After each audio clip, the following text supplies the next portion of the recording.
नमस्कार, मैं जितेंद्र कुमार। कहते हैं ना कि कभी-कभी व्यक्ति की मौत के बाद उसे मोक्ष ही नहीं मिलता। दरअसल उनकी आत्मा भटकती रहती है। ऐसा कई कहानी किस्सों में, कई गाँव मोहल्ला में ऐसा सुनने को मिलता है।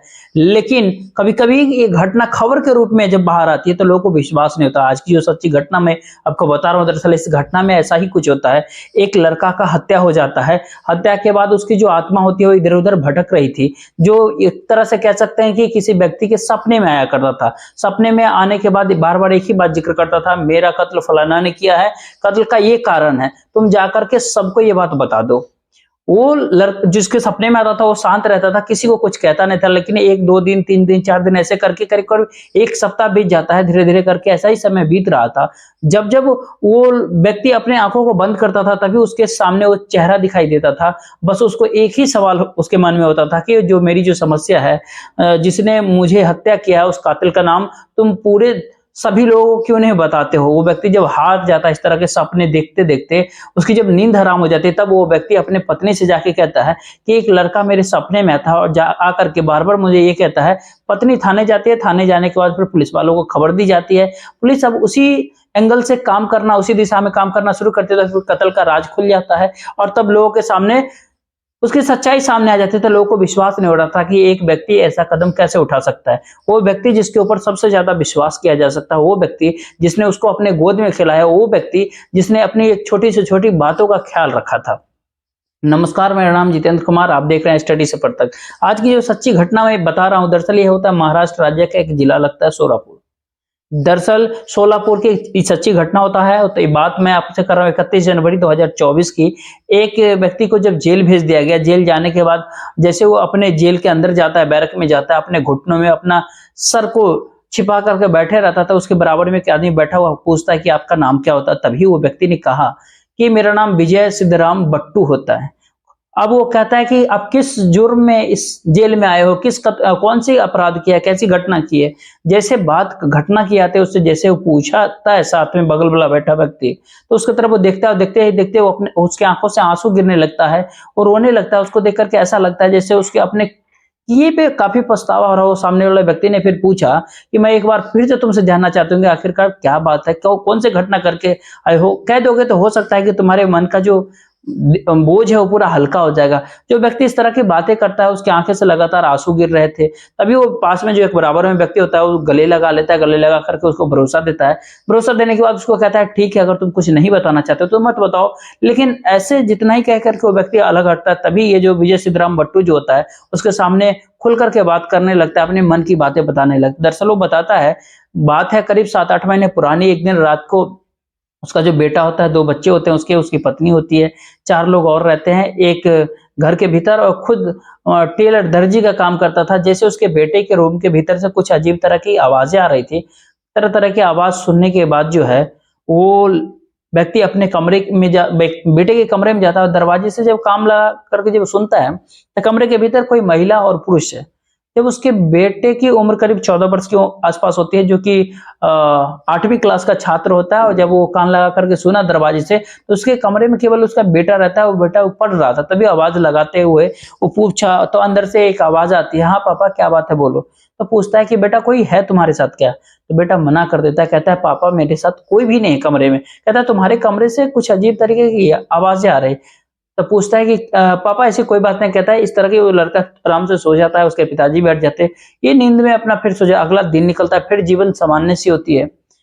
एक दिन फिर रात के करीब 11-12 बजे के आसपास में जो फिर से जैसे उसके कमरे से फिर ठीक उसी प्रकार की आवाज़ें आ रही थी, तो उसका बाप ने जैसे ही दरवाज़ा खोलने की कोशिश किया, उस दिन भीतर से वो लॉक नहीं लगा हुआ था, दरवाज़ा खुलता है और दरवाज़ा जैसे खुलता है तो पास में जब जाता है, पास में जाने के बाद जब वो देखता है तो उसके पास एक मोबाइल होता है और मोबाइल के भीतर जो है वो पॉर्न वीडियो देख रहा था। पॉर्न वीडियो में ही एक महिला और पुरुष की गंदी-गंदी आवाज़ें निकलती है, तो उस व्यक्ति को काफ़ी अजीब लगता है। अजीब लगने के बाद उस मोबाइल को बंद कर देता है, उस बेटे को आराम से सोने दिया रात में।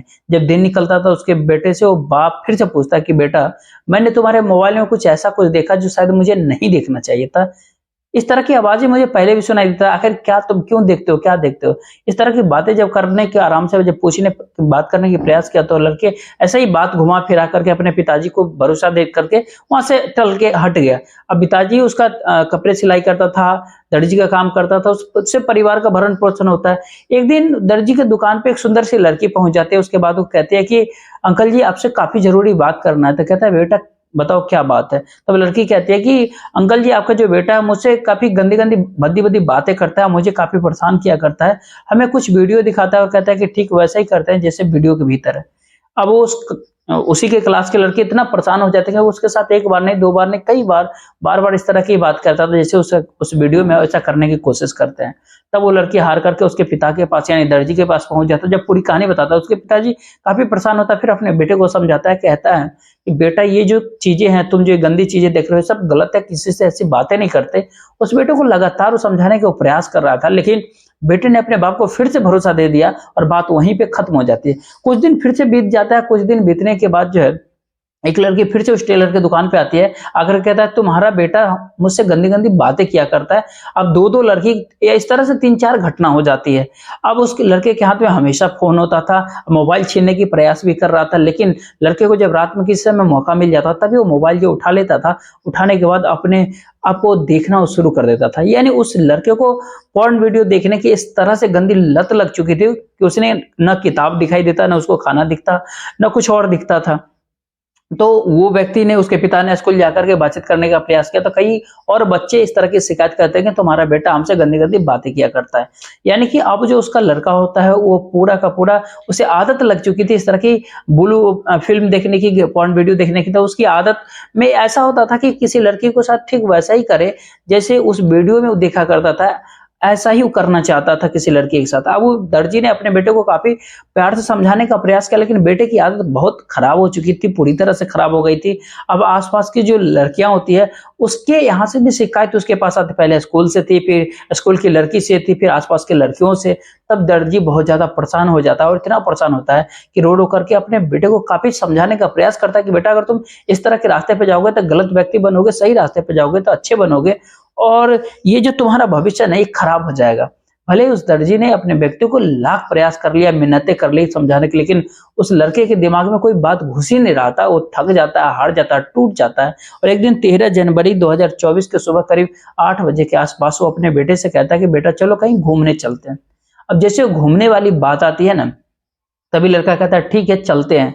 अब वहाँ से जब घर से निकलते हैं मोटरसाइकिल से, मोटरसाइकिल कुछ दूर आगे जब जाते हैं, 2 कोल्ड ड्रिंक का बोतल लेते हैं, कोल्ड ड्रिंक का बोतल लेकर के अपने बेटे को कहता है दर्जी ये कोल्ड ड्रिंक पी लो, हम भी कोल्ड ड्रिंक पी लेते हैं। और जैसे ही कोल्ड ड्रिंक की बोतल वो दर्जी देता है, उसके बाद कहता है क्या नमक डालोगे? तो कहता है कि हाँ, मैं नमक डाल करके पी लूँगा। और जब बात नमक डालने की आती है, तो उसने उसके बॉटल के भी अंदर सोडियम नाइट्रेट जो एक होता है, एक तरह का ज़हर जो होता है वो डाल देता है और जो ये कह सकते हैं ना कि कंपनी कुछ अलग उसका यूज़ होता है, उसका कुछ-कुछ अलग तरह से यूज़ किया जाता है, लेकिन नमक जैसा ज़रूर दिखता है लेकिन वो ज़हर होता है, उसको कोई भी व्यक्ति मर सकता है उसको खाने के बाद। अब जैसे उस बेटे के कोल्ड ड्रिंक की बोतल पूरा का पूरा पी लेता है, उसके अचानक से तबीयत खराब हो जाती है, वो किसी स्थिति में रहता नहीं तभी उस बेटे को किनारे पे लेके जाता है, जो सड़क के किनारे साइड में लेके जाता है, वहाँ जाकर के उसको बिठाता है आराम से और जब तक वो लड़का दम नहीं तोड़ देता, यानी उसकी आखिरी साँसें नहीं रुक थम जाती, तब तक उसके बाप उसके बराबर में ही बैठा रहता है। जैसे वो लड़का मरता है, जिसकी उम्र करीब-करीब 14 वर्ष होती है, मरने के बाद उसकी लाश को जो है वहीं सड़क के किनारे एक गड्ढे में डालकर खोद कर गा डाल देता है और वहाँ से चला जाता है। अब सीधे अपने काम पे आ जाता है, काम से घर आ जाता है, घर से फिर पत्नी को कहता है कि विशाल दिखाई नहीं पड़ रहा है, कहाँ गया है? तो उसकी पत्नी कहती है, आज तो सुबह से ही घर से गायब है, उसका पता ही नहीं चल रहा है। पूरी रात उसका इंतज़ार करता है, वो नाटक करता था अपने बेटे के गायब होने की। अगला दिन निकल जाता है, 14 जनवरी 2024 का दिन आता है, जब वो परेशान हो जाता है कि बेटा कहीं दिखाई नहीं दे रहा है। वो अपने पत्नी कीर्ति से कहता है कि कीर्ति देखो क्या हुआ, बेटे के बारे में कुछ समझ में नहीं आ रहा है। इसके बाद जो है यहाँ से कुछ सफलता उसको नहीं मिलती है, तो आस-पास के लोगों से पूछताछ करते हैं, अपने रिश्तेदारों से बातचीत करता है। पत्नी भी अपने बेटे को लेकर के काफ़ी रोने लगती है, परेशान होने लगती है। अब कीर्ति और उसका जो पति होता है विजय सीताराम भट्टू, ये दोनों सीधा थाने पहुँच जाते हैं। आस-पास के जो पुलिस स्टेशन होता है, जोधबाबी पैठ पुलिस स्टेशन होता है, वहाँ पहुँचता है। इंस्पेक्टर साहब अजय जगपाल से वहाँ से मुलाकात होती है। कहते हैं कि हमारा बेटा 13 जनवरी की सुबह करीब 8 बजे से गायब हो गया और कहीं वो मिल नहीं रहा। हम काफ़ी परेशान हैं। इसके बाद पुलिस जैसे हर मामले को लेते शुरुआत में इस मामले को भी काफी गंभीरता से नहीं लेती और पुलिस के सब कहती है कि हम इस मामले की जांच पड़ताल कर रहे हैं, जितनी जल्दी हो सकेगा उस लड़के को खोजने का ढूंढने का प्रयास करेंगे। पुलिस अपने काम में जुट जाती है। करीब 3-4 दिन की समय बीत जाती है। जैसे 3-4 दिन के समय बीतते हैं, वो लाश अपनी जगह पे पड़ी होती है, उसके भीतर से दुर्गंध आती है और रास्ता से चलने वाले लोगों को जब दुर्गंध लगती है तो वो पुलिस वालों को कॉल करता है। पुलिस मौके पे पहुंच जाती है। पुलिस जब मौके पे पहुंचती है तो उस लाश की जो पहचान कराई जाती है, तो कीर्ति और विजय दोनों अपने बच्चे की लाश के रूप में उसको स्वीकार कर लेते हैं कि हमारा ही बेटा है। जब उसका पोस्टमार्टम करवाया जाता है सिविल अस्पताल के अंदर, तो पता चलता है सोडियम नाइट्रेट इसको दिया गया था, जिसकी वजह से इसकी मौत हो गई। अब पुलिस प्रशासन इस मामले को काफी गंभीरता से लेती है, आसपास के लोगों से पूछताछ करती है, लेकिन पुलिस के पास कोई भी सबूत नहीं होता है। अब कहां से, कैसे, किसने मारा, क्यों मारा है, बहुत तरह के पुलिस अपने अपने तरह से जांच पड़ताल करना शुरू किया, लेकिन पुलिस के हाथ में कोई सबूत नहीं मिला कि जिसके आधार पे ये कहा जा सकता है कि कातिल कौन है। लेकिन जो विजय होता जो था, जब वो सोता था तो काफी बुरे बुरे सपने दिखाई देता था और सपने में उसका बेटा आता था। तो वो कहता था कि इतनी बड़ी गलती तो नहीं करते थे हम, जो कि तो आपने मार दिया। एक काम करो, सही सही सारी चीज मम्मी को बता दो, आखिरकार क्या क्या बात हुआ। अब वो डर जाता है, उठ करके एकदम बैठ जाता है, जोर जोर से काफी रोकता है। पत्नी आती है, उसके पास पूछती है कि क्या हुआ, क्यों तुम डर गए। तो कहता है कोई बात नहीं, बस बेटे की याद आ रही थी। उसने बहाना बनाने के प्रयास किया। दूसरी रात आती है, तीसरी रात है, और हर रात में हर जगह जो है बेटे का चेहरा उसके सामने आता था और वो चेहरा जो दिखाई देता था, अब दर्जी इतना ज्यादा उस बात से परेशान हो जाता कि रात में किसी समय उठ के बैठ जाता था, सो नहीं पाता था। पत्नी बार बार पूछती कि इतना परेशान तुम क्यों रह रहे हो। तो कहता है बेटे की याद आ रही है। बस इसी तरह की वो बार बार बहाना बनाता था।